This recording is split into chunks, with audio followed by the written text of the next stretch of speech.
Welcome to the colorful stories. आज तो मेरी पहली रसोई की रस्म है। मैं कब से इस दिन का इंतजार कर रही थी। आखिरकार मेरा होटल मैनेजमेंट करने का कोर्स सफल रहा। अब मैं हर रोज अपने ससुराल वालों को तरह तरह के स्वादिष्ट पकवान बनाकर खिलाऊंगी। रागिनी का आज उसके ससुराल में पहला दिन होता है। रागिनी अपनी पहली रसोई की रस्म के लिए काफी ज्यादा खुश होती है। रागिनी जल्दी से किचन में जाकर पहली रसोई की तैयारी करने लगती है कि तभी रागिनी की जेठानी सुषमा किचन में आती है। अरे भाभी, आप आ गई। मैं कब से काजू बादाम ढूंढ रही हूँ, लेकिन कहीं पर भी नहीं मिल रही हैं। अब खीर बिना काजू बादाम के थोड़ी ना अच्छी लगती है। रागिनी, तुम ये सब क्या कह रही हो? किसने कहा है तुम्हें ये खीर और पकवानों की तैयारी करने के लिए? भाभी, आज मेरी पहली रसोई की रस्म है तो मुझे तो ये सब करना ही था। अगर ये सब माँ जी ने देख लिया तो तुम्हारी खैर नहीं। इतना कहकर सुषमा पकवानों के लिए गए सारे सामानों को उठाकर वापस रखने की लगती है कि तभी वहां सुषमा और रागिनी की सास रेखा आ जाती है। ये सब क्या हो रहा है और ये इतना सारा दूध कहाँ से आया? माँ जी, वो आज मेरी पहली रसोई की रस्म है ना, इसीलिए सोचा सबसे पहले आप लोगों के लिए खीर बना देती हूँ। बहू, तुम अभी नई हो, इसलिए तुम्हें हमारे घर के रीति रिवाज के बारे में नहीं पता। हमारे घर में साल भर में खीर बस एक ही बार बनती है, वो भी दिवाली पर, जिसमें हम दूध का नहीं बल्कि दूध के पाउडर का इस्तेमाल करते हैं।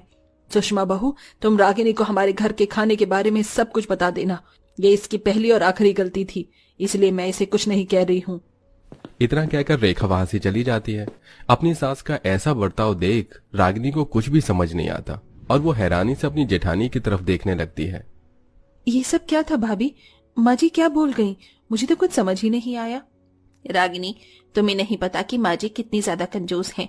मैं जब से इस घर की बहू बनकर आई हूँ तब से दिन में चावल सब्जी और रात में रोटी सब्जी ही खाई है। पूरियों का स्वाद क्या होता है ये तो मैं भूल ही गई। आज तक इन 3 चीजों के अलावा हमारे घर में कुछ भी नहीं बना। लेकिन भाभी, इतनी कंजूसी का क्या फायदा जब घर में कोई अपना मनपसंद खाना ही नहीं खा सकता? क्या बताऊं रागिनी, मैंने माँ जी को कई बार समझाने की कोशिश करी है, लेकिन उन्हें मेरी तो क्या, अपने बेटों और पिताजी की भी बात समझ नहीं आती। उनकी इस कंजूसीपन की वजह से हम सबके मुंह का स्वाद ही उड़ गया है। इतना कहकर सुषमा फ्रिज में से लौकी निकाल कर रागिनी को दे देती है और बेचारी रागिनी को अपनी पहली रसोई की रस्म में भी लौकी की सब्जी और चावल बनाने पड़ते हैं, वहीं रात में कद्दू की सब्जी और रोटी। भाभी, माँ जी का कंजूसपन तो समझ आता है, लेकिन ये रात में रोटी और दिन में चावल खाने का क्या लॉजिक है? वो क्या है ना, माँ जी को रात में चावल हजम नहीं होते हैं, इसीलिए रात में उनके कहे मुताबिक रोटी बनती है और दिन में चावल। ये ससुराल है या हिटलर की कोई जेल, जो हम सभी कैदी और माँ जी जेलर हैं?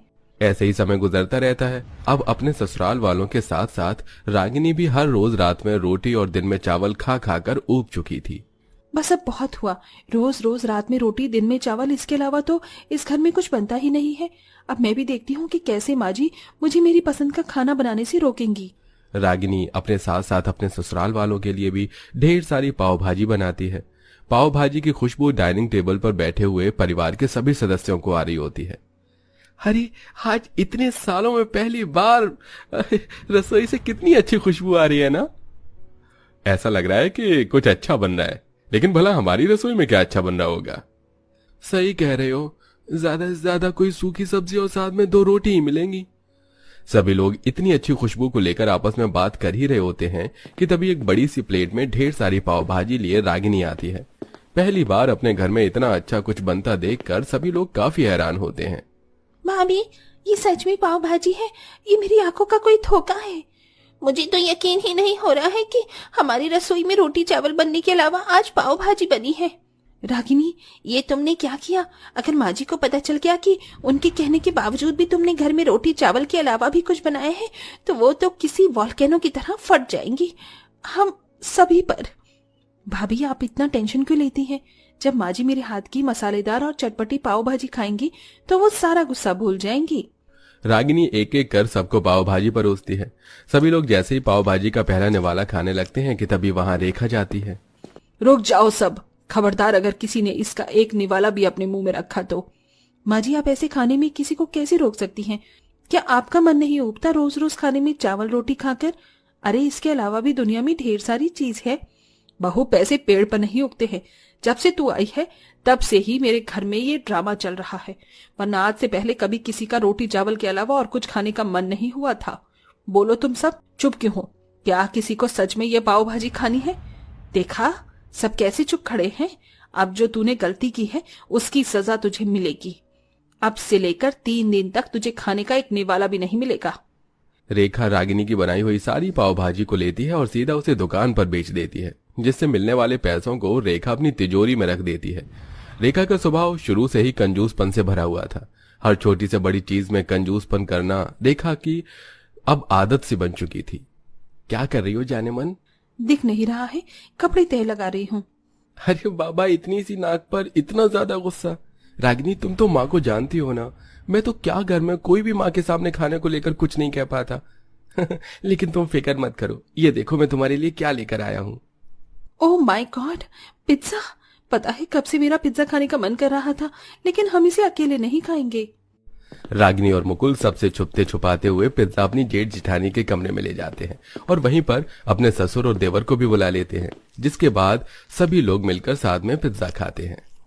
थैंक यू रागिनी, मुकुल, कम से कम तुम्हारी वजह से हमें ये पिज्जा तो नसीब हुआ, वरना माँ के डर से तो मैं बाहर भी कुछ नहीं खा पाता हूँ। एक एक पैसे का हिसाब जो लेती है। ऐसे ही एक दिन। लेकिन क्यों माँ, मैं अपनी फ्रेंड्स को घर पर क्यों नहीं बुला सकती? हर कोई मुझे अपनी बर्थडे पार्टी पर बुलाता है, तो मैं क्यों नहीं? क्योंकि अगर वो लोग आएंगे तो हमें उन्हें अच्छा अच्छा खाना बनाकर खिलाना पड़ेगा, जिसके लिए मेरे पास बिल्कुल भी पैसे नहीं हैं। आखिरकार आप इतना पैसा बचाकर करोगी क्या? अपने साथ क्या भगवान के पास ले जाओगी? आपकी इस कंजूसीपन की वजह से देखना, एक दिन हम सब यूं ही भूखे प्यासे मर जाएंगे। इतना कहकर सोनाली गुस्से में वहां से चली जाती है। सोनाली काफी जिद्दी किस्म की लड़की थी, इसलिए अब वो घर पर से छोटे छोटे चीजों का चोरी करती और उन्हें बाहर बेचकर मिलने वाले पैसों से आए दिन बाहर का खाना खाने लगती। लगता है इतने दिनों तक सिर्फ बाहर का खाना खाने की वजह से सोनाली को फूड पॉइजनिंग हो जाती है और उसकी हालत काफी खराब हो जाती है।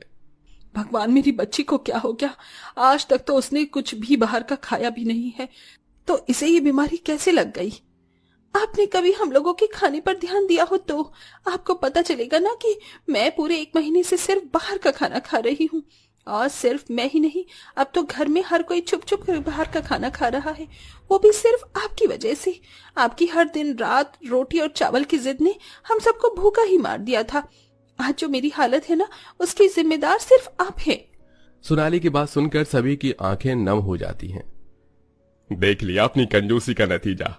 अरे हर रात रोटी, दिन में चावल खा खा कर हमारी बेटी इतनी परेशान हो गई कि उसने बाहर का खाना शुरू कर दिया, वो भी इस कदर कि उसकी हालत ये हो गई है।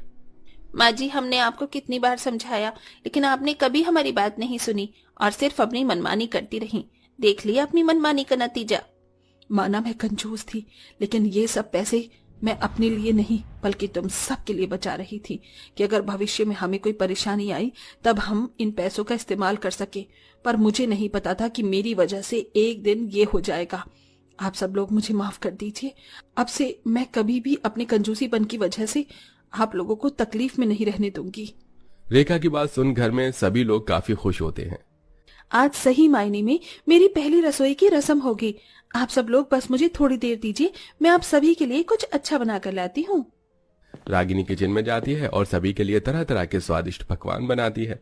इतने समय बाद घर में बना हुआ इतना अच्छा खाना खाकर सभी लोग काफी खुश होते हैं, जिसके बाद अब आए दिन खाने में रोटी चावल के अलावा भी तरह तरह के पकवान बना करते थे और अब पूरा परिवार हंसी खुशी खाना खाता है। आपके घर में सुबह और शाम को खाने में क्या बनता है? कमेंट करके खाने का नाम जरूर बताइएगा। Please like, comment, share और subscribe my channel The Colorful Stories. Thanks for watching.